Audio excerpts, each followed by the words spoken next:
Hello guys, from the last lecture we started talking about graphs in motion. Motion में जो जो graphs होते हैं उनके बारे में हमने बात की। बेसिकली ग्राफ क्या बताता है आपको?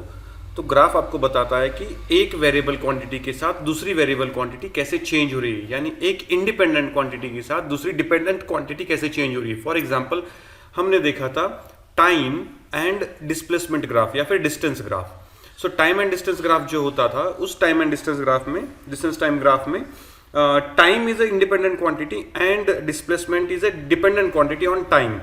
तो डिस्प्लेसमेंट टाइम के हिसाब से कैसे चेंज हो रहा है, ये वाला जो over the period of time हमने अगर ग्राफ पे पुट किया तो हमें डिस्टेंस टाइम ग्राफ मिल जाता है। सो हमने उसके बारे में बात करना शुरू किया था इन द लास्ट लेक्चर।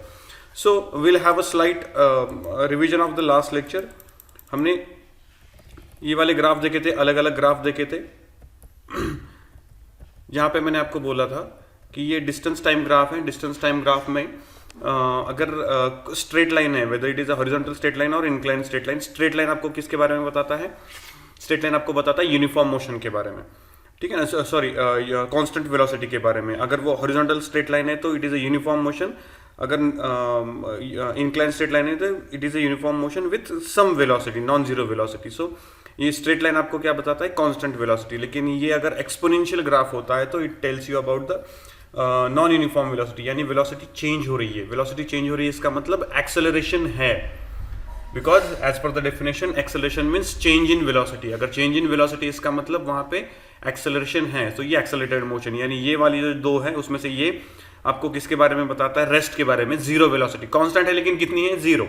सो ये जीरो के बारे में, जीरो वेलोसिटी के बारे में बताता है। ये आपको कांस्टेंट नॉन जीरो वेलोसिटी के बारे में बताता है। Straight line in the distance time graph tells you about the constant velocity, and non-straight line, non-linear graph in the distance time graph tells you about the varying velocity, जिसे हम क्या कहते हैं? constant acceleration वाली velocity, ठीक है ना। ये देखा था हमने। उसके बाद हमने ये फाइंड आउट किया था कि डिस्प्लेसमेंट टाइम ग्राफ में स्लोप जो होता है वो आपको क्या बताता है? Slope of the graph gives you the velocity in the distance time graph. Distance time graph में आपको क्या बताता है? डिस्टेंस टाइम ग्राफ में आपको स्लोप स्पीड के बारे में बताता है, वेलोसिटी के बारे में बताता है, ठीक है ना। यहाँ पे देखो कि डिस्टेंस टाइम ग्राफ जो होता है, कोई भी ग्राफ जो होता है, कोई भी ग्राफ आपको जो वैल्यूज देता है वहां पे वो वैल्यूज हम अभी के लिए कंसिडर करके चल रहे हैं कि स्पीड और वेलोसिटी सेम है, ठीक है ना। बिकॉज आपके सिलेबस में हम पढ़ने वाले हैं unidirectional rectilinear motion. Unidirectional rectilinear motion यानी एक ही डायरेक्शन वाली मोशन। तो मैंने आपको बोला था कि एक ही डायरेक्शन में जब मोशन होती है तो speed and velocity can be used alternate. So यहाँ पे basically slope of the graph जो होता है डिस्प्लेसमेंट टाइम में, स्लोप ऑफ द ग्राफ आपको क्या देता है? वेलोसिटी देता है, ठीक है। और यहाँ पे देखो ये वाला स्ट्रेट लाइन जो होती है, स्ट्रेट लाइन में स्लोप ऑफ द ग्राफ सभी जगह पे सेम है। So it's a uniform motion, constant velocity. लेकिन ये वाला व्हाइट कलर वाला अगर ग्राफ देखोगे तो यहाँ पे स्लोप जो है वो कंटिन्यूसली बढ़ता हुआ जा रहा है। इसका मतलब वेलोसिटी बढ़ती हुई जा रही है। सो इट्स एक्सेलरेटेड मोशन, ठीक है ना। ये आपके सिलेबस में है नहीं, लेकिन फिर भी याद रखना कि ये एक्सेलरेटेड मोशन है और ये वाला जो है वो स्ट्रेट लाइन जो है वो यूनिफॉर्म मोशन है। उसके बाद वेलोसिटी टाइम ग्राफ देखा हम लोगों ने। वेलोसिटी टाइम ग्राफ में भी हमने अलग अलग टाइप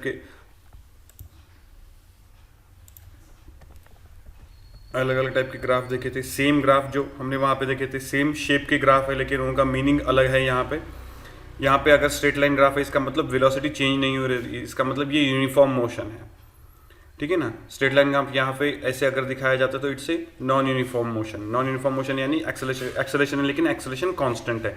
और ये वाला जो है वो वेरिंग एक्सेलेरेशन है, यानी एक्सेलेरेशन वेरी हो रहा है।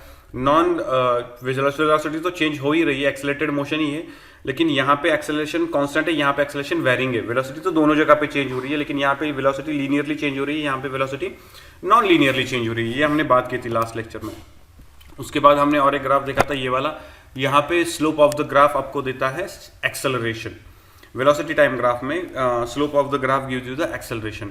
यहाँ पे आप देखोगे तो इस वाले ग्राफ में आपका जो स्लोप है वो टिल द एंड सेम है, इसका मतलब एक्सेलरेशन कांस्टेंट है।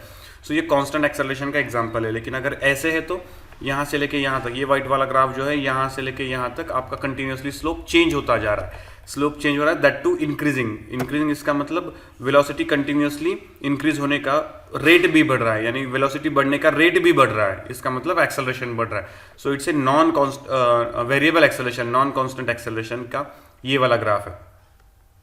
सो इन दिस लेक्चर हम एक छोटा सा पार्ट देखने वाले हैं उसके आगे, सो ठीक से देखना। सपोज ये स्पीड टाइम ग्राफ है। स्पीड टाइम ग्राफ में फॉर ठीक है ना, एक वेलोसिटी है विच इज कांस्टेंट वेलोसिटी, ये constant velocity for time t, ये constant velocity for time t. तो मुझे पता है कि ये जो v वेलोसिटी है वो t टाइम तक कांस्टेंट रही, इसका मतलब v is equal to s by t, इसका मतलब s is equal to v into t. इसका मतलब अगर constant v velocity t time तक है तो उसने कितना डिस्टेंस कवर किया, s डिस्टेंस कवर किया। लेकिन ये तो हुआ इक्वेशन के बारे में। अगर ये वाला यहाँ पे देखें हम लोग तो मुझे समझ में आता है, तो ये डिस्टेंस यहाँ से लेके यहाँ तक, ये वाला डिस्टेंस, ये टोटल डिस्टेंस कितना है, v डिस्टेंस है, सही है। ये वाला टोटल डिस्टेंस कितना है, v है। यहाँ से लेके यहाँ तक ये वाला डिस्टेंस कितना है, ये वाला डिस्टेंस t डिस्टेंस है, गेटिंग द पॉइंट। ये वाला v डिस्टेंस है, ये वाला t डिस्टेंस है। तो v इंटू टी करता हूँ तो मुझे क्या मिलता है, यस मुझे क्या मिलता है, मुझे मिलता है area of this rectangle, area of this rectangle. इसका मतलब स्पीड टाइम ग्राफ में एरिया अंडर द ग्राफ, ठीक है ना, स्पीड टाइम ग्राफ में area under the graph gives you the displacement, total distance covered, to be precise total distance covered. Area under the graph in VT graph gives you the total displacement या फिर distance covered, ठीक है ना। Total distance covered देता है मुझे speed time graph में अगर मैं ये एरिया फाइंड आउट करूं, गेटिंग द पॉइंट। ये बहुत इंपॉर्टेंट पार्ट है क्योंकि ये लगने वाला है हमें, ठीक है। सो ये याद रखना, ये वाला बहुत इंपॉर्टेंट रिलेशनशिप है कि area under the graph gives you the displacement in VT graph, ठीक है। So now will go for kinematical equations using graph. हम अब काइनेमेटिकल इक्वेशंस प्रूव करने की कोशिश करेंगे, ठीक है ना। काइनेमेटिकल इक्वेशंस प्रूव कर रहे हैं। ये काइनेमेटिकल इक्वेशन मोशन में सबसे इंपॉर्टेंट इक्वेशंस होते हैं because these three equations give the relationship, all the possible relationships between all the parameters. कौन कौन से parameters, time, displacement, velocity and acceleration. इन चारों पैरामीटर के बीच में जितने पॉसिबल रिलेशनशिप है, ये सारे के सारे रिलेशनशिप जो होते हैं उन्हें हम क्या कहते हैं, काइनेमेटिकल इक्वेशंस।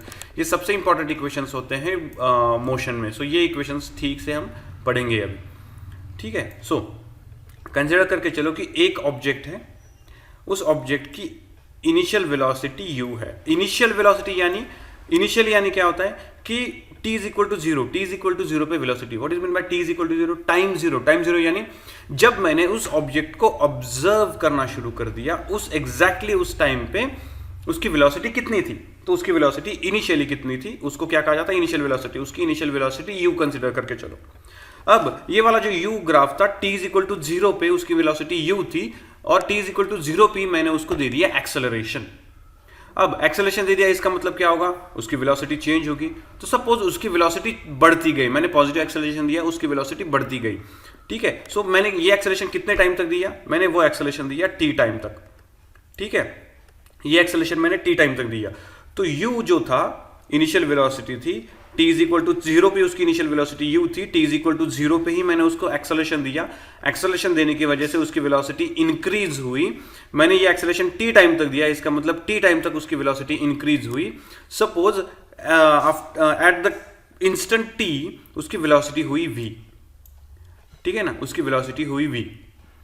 तो अब मुझे फाइंड आउट करना है, ठीक है ना, मुझे फाइंड आउट करने हैं इस ग्राफ को यूज करके रिलेटेड पैरामीटर्स मुझे फाइंड आउट करने की कोशिश करनी है, ठीक है। तो सबसे पहले हम इन सारे पैरामीटर्स को लिस्ट आउट करते हैं। कौन कौन से पैरामीटर्स है, सबसे पहले u, what is u, initial velocity, यानी जब मैंने वो मोशन ऑब्जर्व करना शुरू कर दिया एग्जैक्टली उस टाइम पे उसकी वेलोसिटी कितनी थी, तो उसकी इनिशियल वेलोसिटी। या फिर यहाँ पे हम ऐसे भी कह सकते हैं कि जब मैंने उसको एक्सेलरेशन दिया उस टाइम पे उसकी वेलोसिटी कितनी थी, तो u वेलोसिटी थी, ठीक है। मैंने उसको t टाइम तक एक्सेलरेशन दिया तो उसकी फाइनल वेलोसिटी यानी at the end of the t duration उसकी फाइनल वेलोसिटी कितनी हुई, v।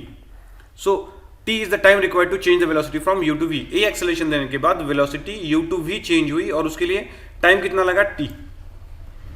a इज एक्सेलरेशन, जो मैंने एक्सेलरेशन दिया हुआ है, a एक्सेलरेशन दिया है मैंने। सो मुझे पता है कि a is equal to change in velocity upon time, ठीक है ना। अब वेलोसिटी कहां से कहां चेंज हुई, तो velocity u to v change हुई, ठीक है ना। सो चेंज, याद रखना कि चेंज बहुत बार आएगा, ये चेंज हमारे पूरे फिजिक्स के सिलेबस में। याद रखना कि जब कभी भी ये वर्ड आता है change, change means final minus initial. तो इसका मतलब what is mean by change in velocity, change in velocity कितना हुआ, final velocity minus initial velocity. Final velocity कितनी है आपकी v है, इनिशियल वेलोसिटी कितनी है u है। सो ये चेंज है आपका, सो ये चेंज है आपका, ये चेंज कितना मिलेगा मुझे v माइनस यू, और वो चेंज होने के लिए टाइम कितना लगा t, तो ये t गोल घूम के यहां पे आ गया। सो मुझे क्या मिला, at is equal to v minus u, so v is equal to u plus at। ये वाला जो इक्वेशन है this is first kinematic equation you are going to get, v is equal to u plus at। ये वाला जो equation है ये first kinematical equation है। We have prove this using the graph, graph को यूज करके हमने इसको प्रूव किया हुआ। ठीक है, अब उसके बाद दूसरा काइनेमेटिकल इक्वेशन प्रूव करने की कोशिश करते हैं। अगेन वही कंडीशंस हैं। अब इनिशियल वेलोसिटी उसकी u थी, ठीक है, फाइनल वेलोसिटी उसकी v है। अब during the time duration t, ठीक है ना, during the time duration t उसने ये वाला ग्राफ ट्रेस किया हुआ है, उस ऑब्जेक्ट ने ये वाला ग्राफ ट्रेस किया हुआ है। So what is the displacement during this time t, इस during this time t displacement कितना मिलेगा मुझे। तो हम ऑलरेडी प्रूव कर चुके हैं कि area under the graph gives you the total displacement. इसका मतलब ये टोटल जो एरिया मिलता है मुझे, सॉरी ओह शिट,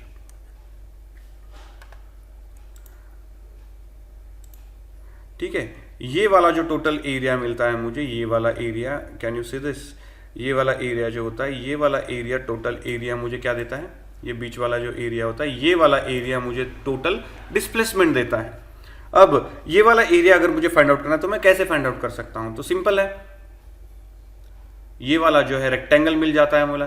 इस रेक्टेंगल में रेक्टेंगल की हाइट जो है वो कितनी है, u है, ये टोटल डिस्टेंस यहाँ से लेके यहाँ तक ये डिस्टेंस कितना है, u है, और यहाँ से यहाँ तक ये डिस्टेंस कितना है, t है।